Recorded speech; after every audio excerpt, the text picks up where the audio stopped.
Mumbai police control room का माहौल शनिवार की शाम अचानक गर्म हो गया।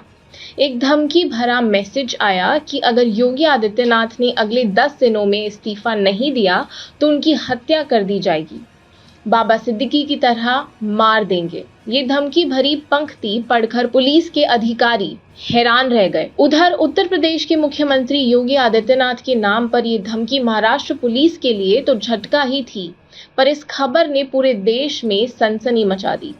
योगी को इस्तीफा देने का ये फरमान सुनकर लोग तरह तरह के कयास लगाने लगे।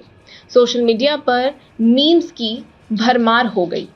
सबसे बड़ी बात तो ये थी कि पिछले कुछ महीनों से पूरे देश में यही चर्चा थी कि कैसे योगी आदित्यनाथ का इस्तीफा कब और कैसे आएगा, मगर अभी तक ये दिन आया नहीं था और अब ये धमकी किसी अज्ञात महिला की तरफ से है, जिसने योगी को बाबा सिद्दीकी की तरीके से मारने की बात की। एक नई कहानी का आगाज कर रही है।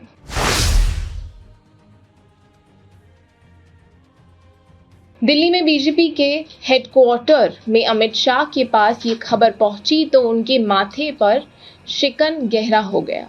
पिछले कुछ महीनों से वे खुद भी योगी से इस्तीफा दिलवाने की कोशिश में लगे हुए थे, मगर योगी के तेवर इतने कड़े थे कि अमित शाह को हर बार खाली हाथ लौटना पड़ता।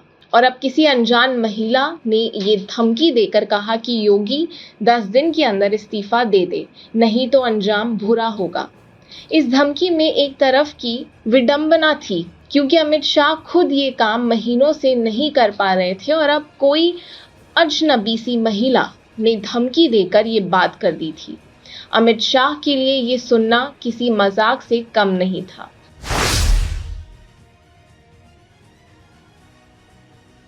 उधर प्रधानमंत्री नरेंद्र मोदी भी इस खबर को सुनकर शायद मुस्कुराए होंगे और उन्होंने शायद ये सोचा होगा और ये कहा होगा कि देखिए योगी जी को इस्तीफा देने के लिए कितनी मेहनत करनी पड़ रही थी। दिल्ली से लेकर मुंबई तक सबको उनके इस्तीफे की उम्मीद थी, मगर वो किसी की सुनती नहीं। और अब देखिए मुंबई की एक महिला ने धमकी दे दी है तो शायद वो मान जाए। ये कहते हुए मोदी शायद हंसे तो होंगे। मोदी के मन में एक हल्की सी राहत आई होगी कि अब इस धमकी से शायद योगी का जिद्दापन कम होगा।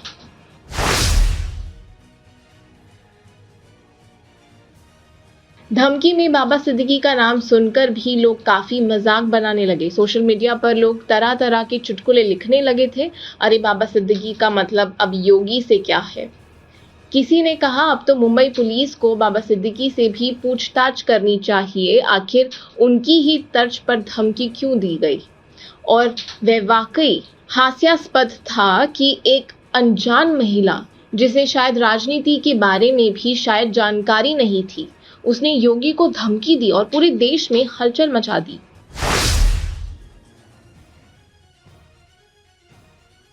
जांच में पता चला कि ये धमकी देने वाली महिला ठाणे के उल्हासनगर की रहने वाली थी। उसका नाम था फातिमा खान। और जैसे ही मीडिया ने इस नाम का खुलासा किया, सबकी आंखें और कान सतर्क हो गए। फातिमा खान जो एक आईटी ग्रेजुएट थी, पर मानसिक रूप से अस्थिर बताई जा रही थी। अब बात तो यहाँ पर एक कदम उल्टी हो गई। एक पढ़ी लिखी महिला जिसे कई राजनीतिक अनुभव नहीं था, उसने इतनी बड़ी धमकी कैसे दी, और धमकी भी योगी आदित्यनाथ जैसे मजबूत और पद पर बैठे एक मुख्यमंत्री को। फातिमा खान को पुलिस ने हिरासत में ले लिया।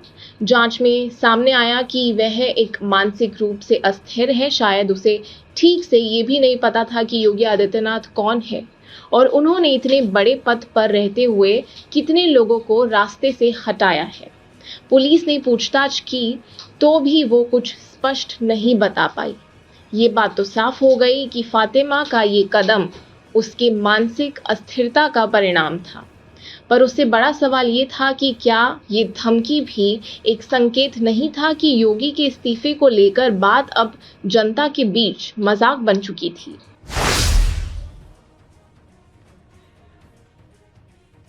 उधर योगी आदित्यनाथ पर इस धमकी का कोई असर नहीं पड़ा। उनके लिए ये सब राजनीति का एक और पैतरा भर था। उन्होंने इसे मजाक समझकर हंसते हुए कहा, अरे मुझे कोई ऐसे ही डराकर इस्तीफा नहीं दिलवा सकता। जब तक मेरा वक्त है मैं यहाँ हूँ।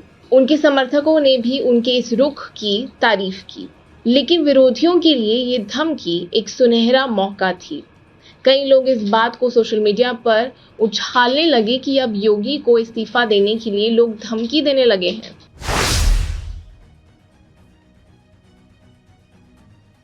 दिल्ली, मुंबई और लखनऊ के राजनीतिक गलियारों में इस धमकी पर चर्चा शुरू हो गई। कुछ विपक्षी नेताओं ने इसे लेकर सवाल उठाए तो कुछ ने इसे योगी की सरकार की विफलता करार दिया। उन्होंने कहा, अगर मुख्यमंत्री को इस्तीफा देने की धमकी मिल रही है तो इसका मतलब है कि उनके कामकाज में कहीं ना कहीं कमी है। कई लोगों ने इस मौके का फायदा उठाकर भाजपा पर कटाक्ष किया। एक नेता ने कहा, अब योगी जी को इस्तीफा देने के लिए मुंबई से धमकी मिल रही है, शायद अब तो वे मान ही जाएं।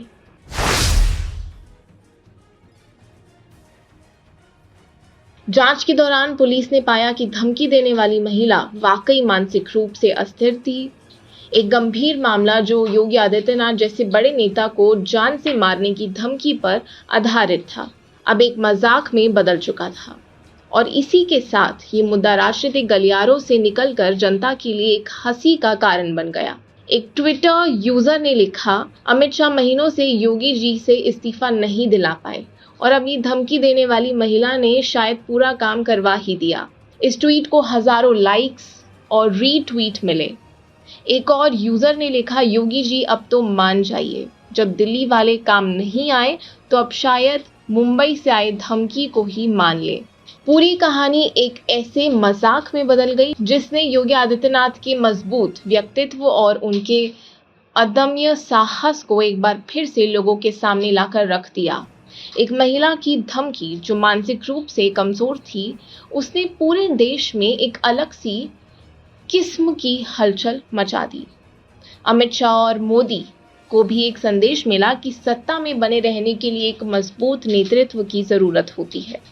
योगी आदित्यनाथ के इस्तीफे की बात अब भले ही मजाक में बदल गई हो, लेकिन इसने एक बार फिर से ये साबित कर दिया कि योगी अपने पद पर अडिग है और उन्हें सत्ता से हटाना इतना आसान नहीं है। कहानी की सीख ये है कि कभी कभी राजनीति में मजाक भी एक गंभीर मुद्दा बन सकता है और यही राजनीति की खूबसूरती है।